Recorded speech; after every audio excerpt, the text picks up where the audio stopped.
السلام عليكم شباب، عاملين ايه؟ يا رب تكونوا بألف خير. في الفيديو ده هتكلم عن واحدة من أهم الحاجات اللي بتفرق في حياة أي وافد في دولة الإمارات، وهي الإقامة. هل سألت نفسك قبل كده ايه هي مميزات الإقامة الإماراتية؟ لما انت بتعمل إقامة إماراتية وكل سنتين بتجددها، انت شايف ان في مميزات ولا مفيش مميزات؟ هل هي مجرد بطاقة إقامة وخلاص، ولا في حاجات تانية كتير تقدر تستفيد بيها سواء وانت عايش في الإمارات أو بره الإمارات؟ تابعني بس للنهاية علشان هتكتشف حاجات يمكن تكون أول مرة تسمع عنها هنا في الإمارات. بس يا ريت ما تنساش تدعمني بلايك واشتراك في القناة لو عجبك الفيديو، وقول لي في التعليقات كنت عارف المميزات دي ولا لأ. تعالى نبدأ بأول حاجة، هي إيه أنواع الإقامات أصلا في الإمارات. قبل ما نتكلم عن المميزات لازم نعرف إن مش كل الإقامات في الإمارات زي بعضها، في أنواع كتير وكل نوع ليه مزاياه. أول واحدة هي إقامة العمل، ودي طبعا اللي بتكون تابعة لشركة أو مؤسسة. ودي طبعا الإقامة المعروفة اللي هي بتبقى أغلب الناس مع الإقامة دي، سواء أنا أو أنت أو أي حد اشتغل في أي شركة. فالشركة دي بتعمل له بعد فترة العقد بتاعه، وبتعمل له الإقامة وبتعمل له كل حاجة، فبتبقى إقامته على الشركة، فهي دي إقامة العمل. تاني واحدة إقامة المستثمر، ودي لو عندك شركة أو استثمار في الدولة فأنت بيبقى من حقك إن أنت تطلع إقامة اسمها إقامة مستثمر. دي بتبقى انت كفيل نفسك، عامل مشروع وانت اللي عامل كل حاجه بنفسك. وطبعا الرخصه التجاريه والسجل التجاري والبطاقه الضريبيه والكلام ده كله، فانت بيبقى حق لك ان انت تعمل اقامه على شركتك او المشروع اللي انت عامله يعني. تاني حاجه الاقامه الذهبيه، ودي اقامه من 5 ل10 سنين، ودي الناس معينه زي اصحاب الكفاءات او رواد الاعمال والحاجات دي. رابع حاجة إقامة العقار، ودي لو عندك عقار معدي مثلا مبلغ معين، مليون أو 2 مليون درهم أو حاجة زي كده، تاخد في المقابل إقامة اسمها إقامة عقار. خامس حاجة اللي هي الإقامة الخضراء، دي مخصصة للفريلانسر والمستقلين. كل نوع منهم ليه تسهيلات ومميزات مختلفة، وهنغطي دلوقتي إيه تقدر تستفيد منه سواء جوه الإمارات أو بره الإمارات. لو انت مقيم في الامارات فانت عندك مميزات كبيرة جدا، ان انت ممكن تعمل اي خدمات حكومية او خاصة بسهولة علشان انت معاك الاقامة. زي مثلا عايز تفتح حساب بنكي وتستلم كمان دفتر شيكات. على فكرة اول دفتر شيكات بيبقى مجاني تقريبا، وبعد كده بيبقى بمبلغ بسيط. ممكن كمان تتقدم على رخصة قيادة، وطبعا مش عايز أقولك الرخصة الإماراتية عاملة إزاي، مهمة جدا. حتى لو سافرت أوروبا أو أمريكا تقدر تبدلها برخصة البلد دي على طول اللي أنت فيها. ده بيبين لك قد إيه الرخصة الإماراتية قوية ومصنفة على مستوى العالم. بالمناسبة أنا عملت فيديو مفصل عن رخصة القيادة الإماراتية، إزاي تطلعها وتكاليفها والإجراءات إيه. هسيب لكم الفيديو في صندوق الوصف. حاجة كمان هتستفاد من خدمات الإنترنت والاتصالات. والإقامة كمان بتسهل لك كل الإجراءات الورقية، أي حاجة ورقية أو أي معاملة ورقية أو حكومية بتقدر تعملها بسهولة جدا طول ما أنت معاك الهوية الإماراتية. هتفيدك كمان في الرعاية الصحية مع الإقامة. أنت بتقدر تعمل مع الإقامة تأمين صحي إلزامي، بيبقى إجباري دلوقتي، بيغطي جزء كبير من العلاج في أفضل مستشفيات الإمارة اللي أنت فيها. فأنت لما بتيجي تعمل إقامة لازم طبعا بتعمل لك تأمين صحي. التأمين الصحي هنا بيبقى مهم جدا لأن العلاج بيبقى غالي، فأنت لما بتعمل تأمين صحي ليك أو لأسرتك، الموضوع ده بيفرق كتير جدا هنا في الإمارات. في كمان التعليم، لو عايز تعلم أولادك يقدروا يدخلوا مدارس خاصة أو دولية بأسعار مختلفة حسب إمكانياتك طبعا. في مثلا مدارس مدعمة بتبتدي من 5000 درهم في السنة، زي مثلا اللي في عجمان والشارع. هتلاقي مدارس في عجمان والشارع بتبقى رخيصة نسبيا، بتبتدي من 5000 أو 7000، دي البداية يعني. وفي توصل لحد 50 و100 ألف في السنة، كلها على حسب إمكانياتك يعني.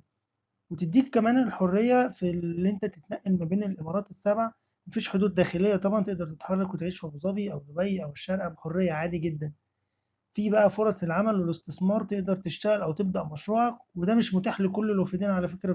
في دول تانية مش متاح منها ان انت تعمل عمل او تشتغل وتفتح بيزنس وانت حتى لو معاك اقامة يعني. في بقى كمان الاستقرار عائلي، يعني تقدر تجيب عيلتك وتعمل لم الشمل، وتجيب أسرتك وولادك وزوجتك مثلا ووالدتك أو والدك. الإجراءات كلها أونلاين، والموضوع مفيش أبسط منه يعني. بتعمل كل حاجة إجراءات أونلاين، ما بتعملش أي حاجة غير بس لما بيجوا بيعملوا الكشف الطبي. وده بيبقى في أي وقت يعني، من غير حجز ولا حاجة. بتروح تعمل كشف طبي ما بيكملش 10 دقايق، والنتيجة بتطلع تاني يوم أو نفس اليوم بالليل، وتكمل الإجراءات عادي على الأونلاين. حتى النتيجة بتاعت الكشف الطبي بتظهر على طول على السيستم، انت مش محتاج بقى ولا ترفق الورق ولا النتيجة ولا الكلام ده. اول ما النتيجة بتطلع على طول فبتكمل الاجراءات تلاقي ان الكشف الطبي موجود، والموضوع بيبقى ايه، مفيش اسهل منه يعني. طبعا مش عايز اقول لك بقى الامان والاستقرار في دولة زي الامارات دي تعتبر من اكتر الدول امانا في العالم. ده في حد ذاته ميزة ضخمة لاي واحد عايز يعيش في بلد يعني ايه، بره بلده. اما بقى المميزات اللي لو خارج الامارات بتفيدك في ايه بقى الاقامة الاماراتية.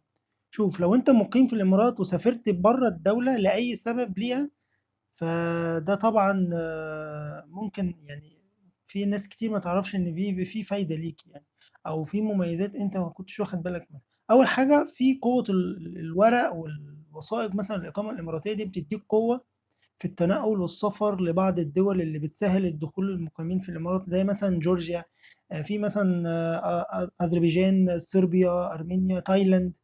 كل دول يا جماعة من غير فيزا. وفي بقى اللي بتاخدها عند الوصول، مثلا زي تركيا، لو انت مقيم مصري وعايش في تركيا انت مش محتاج تصريح امني زي مثلا لو انت طالع من مصر. لو انت طالع من مصر لتركيا لازم تصريح امني والموضوع بيطول شوية. لكن انت لو انت مسافر من الامارات، الموضوع يا جماعة بيبقى سهل جدا، مش محتاج تصريح امني، انت بس بتحجز تيكت واول ما بتوصل بتطلع الفيزا عند الوصول. فالموضوع يعني بسيط جدا. تاني حاجة سهولة الحصول على تأشيرات سفارات كتير، مثلا تعتبر إن المقيمين في الإمارات شخص مضمون. يعني أنت لو أنت مقيم في الإمارات وعندك إقامة وعايش حياة كاملة، فده يعتبر لهم ضمان إن أنت تقدر تاخد الفيزا بكل سهولة. يعني بيدوك الفيزا بسهولة، أسهل نسبيا من أي حد تاني يعني ما عندوش الإقامة. مثلا الفيزا بتاعت شنجن أو أمريكا وكندا واستراليا، أنت عارف الفيز دي بتبقى صعبة شوية في استخراجها لدول معينة أو ناس في دول معينة مقيمة في دول معينة. لكن أنت لو مقيم في دولة الإمارات وعندك الإقامة وهوية وحياة ومرتب بينزل في البنك والكلام ده كله، طبعا بتبقى أسهل بكتير وأنت بتقدم عليها من بلدك يعني. تالت حاجة سمعة البلد نفسها، كونك إن أنت مقيم في دولة مستقرة وغنية زي الإمارات، ده بيعكس صورة قوية عنك سواء قدام الجهات الرسمية أو حتى لو بتشتغل أونلاين. الموضوع بيبقى أسهل كتير وبيبص لك نظرة تانية غير لو أنت مقيم في دول معينة يعني. رابع حاجة يعني سهولة التعامل البنكي. يعني أنت في بنوك دول، بنوك يعني مثلا دول بتقبل إثبات الإقامة الإماراتية دي كوثيقة قوية، خاصة لو معاك حساب بنك إماراتي. فاهم؟ لو انت عندك مثلا تحويلات او حساب بنكي اماراتي وعايز مثلا انت عندك تجاره مثلا بره الامارات او بتجيب حاجه كل ده الموضوع بيبقى سهل جدا طول ما انت معاك اقامه اماراتيه وعايش في الامارات، فهم بيحسوا ان انت في امان في الموضوع يعني. طبعا التحويلات من الامارات لاي دوله تانية الموضوع بيبقى سريع وسهل وامان يعني، مفيش اي قيود معقده. وخليني اقول لك بقى شويه نصايح كده علشان تستفيد اكتر استفاده من الاقامه الاماراتيه. اول حاجه دايما خليك على اطلاع او دايما بتحديثات القوانين الاقامه والهجره هنا في الامارات، عشان دايما بيبقى في تحديثات كل فتره، فانت لازم يكون على علم بيها دايما وتشوف ايه الجديد فيها. ساعات بيعملوا تسهيلات كتير في اوقات معينه، فلازم الموضوع ده يكون في بالك يعني. تاني حاجه لازم تجدد اقامتك في وقتها، يعني عشان ايه، متتعرضش لغرامات وتأخيرات. ولو ما تجيش مثلا على آخر أسبوع ولا أسبوعين تيجي تقول أنا هعمل الإقامة، طبعا يحصل حاجة بتتأخر الدنيا تخش في غرامات تأخير والكلام ده. تالت حاجة لو بتقدر طبعا تحاول تحصل على إقامة طويلة زي الذهبية أو الخضراء أو إقامة مستثمر لو عايز تعمل مشروع. تمام. هو طبعا الرخصة بتاعته بتبقى غالية شوية، بتبتدي من 15,000 تقريبا. بس الموضوع أمان جدا إن أنت تعمل مشروع ويبقى أنت إقامتك على مشروعك، أو أنت كفالتك على نفسك، يعني أنت كفيل نفسك من الآخر. الموضوع ده بيبقى أمان جدا، أنت بيبقى إيه مش خايف إن في أي وقت مثلا الشركة تمشيك أو لو يحصل أي دروب أو أي حاجة. فأنت الموضوع بيبقى بالنسبة لك أمان جدا. دايما تفكر في الاستثمار سواء بعقار صغير أو مشروع بسيط، ده بيديك أمان أكتر وبيزود فرصك يعني. طب ناس كتير بتسأل هل مميزات الإقامة في الإمارات أحسن من السعودية وقطر مثلا والكويت أو باقي دول الخليج؟ أنا هقول لك.